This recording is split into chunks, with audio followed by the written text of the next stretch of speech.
ಪ್ರೀತಿಯ ಬಂಧುಗಳೇ, ಯೋಚನೆಗಳು ಅತಿಯಾದರೆ ಒಂದು ರೀತಿಯ ಚಿತ್ರಹಿಂಸೆ ನೀಡ್ತವೆ. ಆ ವ್ಯಕ್ತಿಯ ಜೀವನನೇ ಜಿಗುಪ್ಸೆ ಆಗುವಂತೆ ಮಾಡ್ತವೆ. ಈ ಅತಿಯಾದ ಯೋಚನೆಗಳು, ಋಣಾತ್ಮಕ ವಿಚಾರಗಳು, ಅತಿಯಾದ ಚಿಂತೆ, ಇವುಗಳಿಂದ ಯಾವ ರೀತಿ ಹೊರಗೆ ಬರಬೇಕು, ಹಾಗೆ ಮನಸ್ಸನ್ನ ಖಾಲಿ ಮಾಡಿ ಪ್ರಶಾಂತವಾಗಿ ಹೇಗಿರಬೇಕು, ಈ ಸುಂದರವಾದ ಕತೆ ಕೇಳಿ.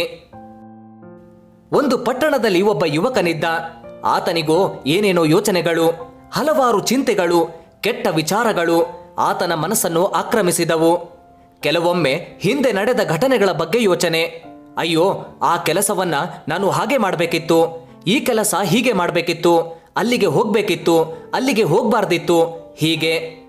ಕೆಲವೊಮ್ಮೆ ಮುಂದೆ ಆಗುವುದರ ಬಗ್ಗೆ ಯೋಚನೆ. ಅಯ್ಯೋ, ಮುಂದೆ ಏನಾಗುವುದೋ ಏನೋ, ಹಾಗಾದ್ರೆ ಹೇಗೆ, ಹೀಗಾದ್ರೆ ಹೇಗೆ, ನನ್ನಿಂದ ಏನಾದರೂ ತಪ್ಪಾಗಬಹುದಾ, ಜನರ ಮುಂದೆ ನನಗೆ ಅವಮಾನ ಆಗಬಹುದಾ, ಹೀಗೆ. ಇಂಥ ನಕಾರಾತ್ಮಕ ಯೋಚನೆಗಳಿಂದ ಆತನಿಗೆ ನೆಮ್ಮದಿಯೇ ಇಲ್ಲವಾಗಿತ್ತು.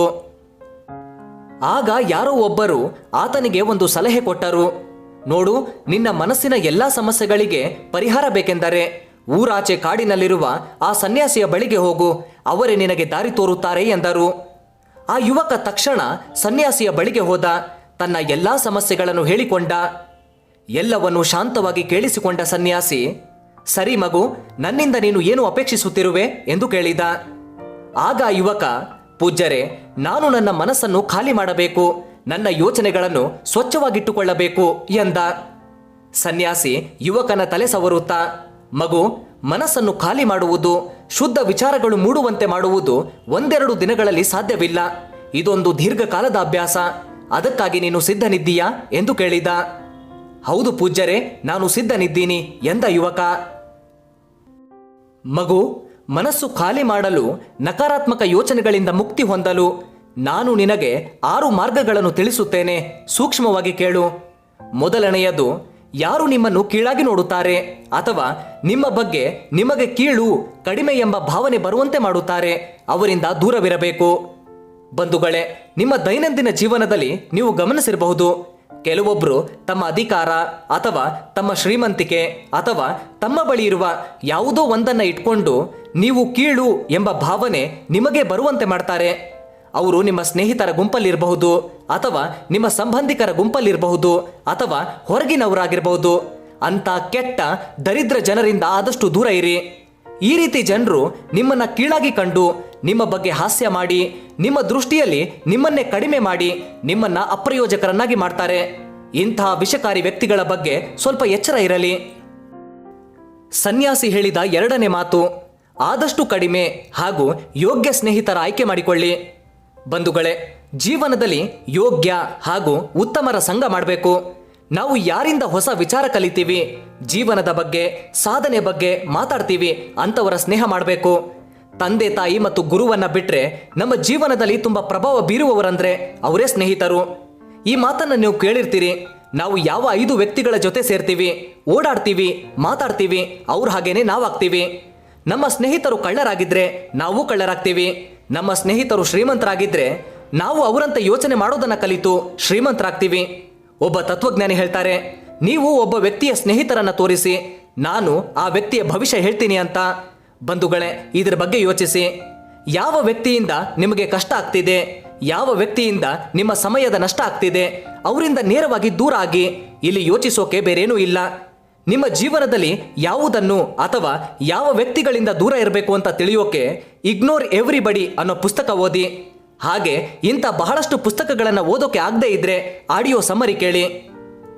ಒಂದು ಅದ್ಭುತ ವೇದಿಕೆ ಬಗ್ಗೆ ಹೇಳ್ತೀನಿ. ನಮ್ಮಲ್ಲಿ ಬಹಳಷ್ಟು ಜನರಿಗೆ ಪುಸ್ತಕಗಳನ್ನು ಓದಬೇಕು, ಹೊಸ ವಿಚಾರ ತಿಳ್ಕೋಬೇಕು ಅಂತ ಆಸೆ ಇರುತ್ತೆ. ಅವರಿಗಾಗಿಯೇ ಕುಕು FM ಆ್ಯಪ್.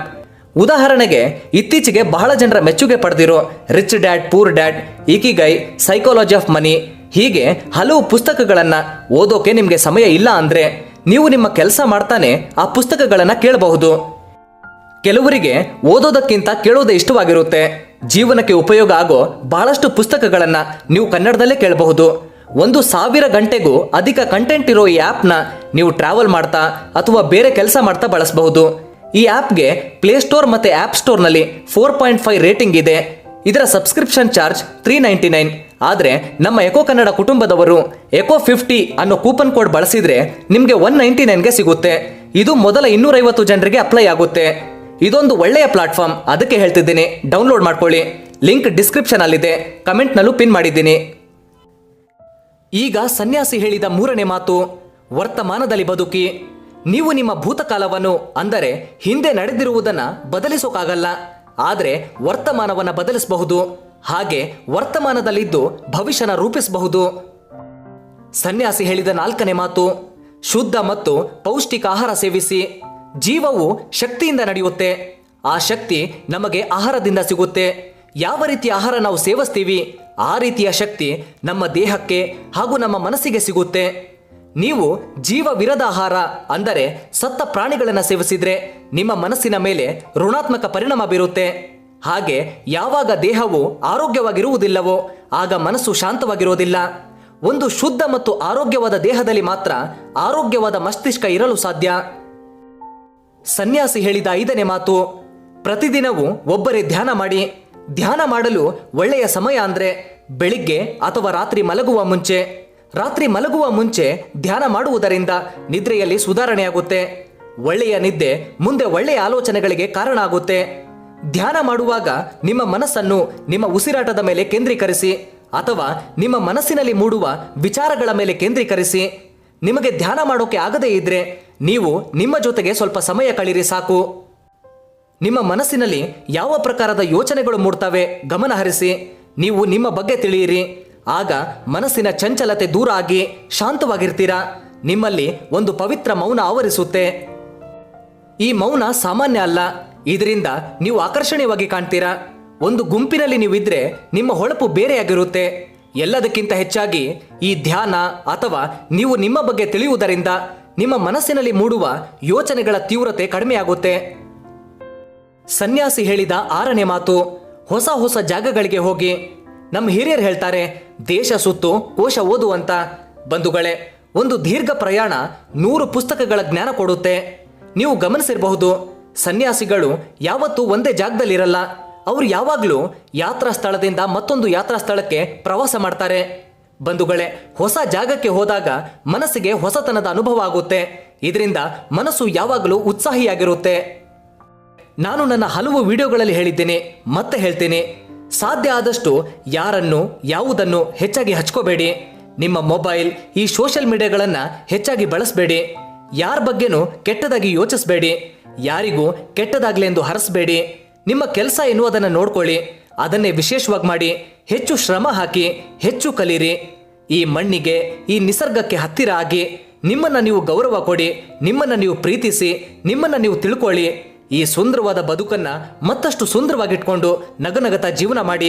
ನಾವೆಲ್ಲರೂ ಒಳ್ಳೆಯವರು, ನಮಗೆಲ್ಲ ಒಳ್ಳೆಯದಾಗುತ್ತೆ. ಎಲ್ರಿಗೂ ಶುಭವಾಗಲಿ.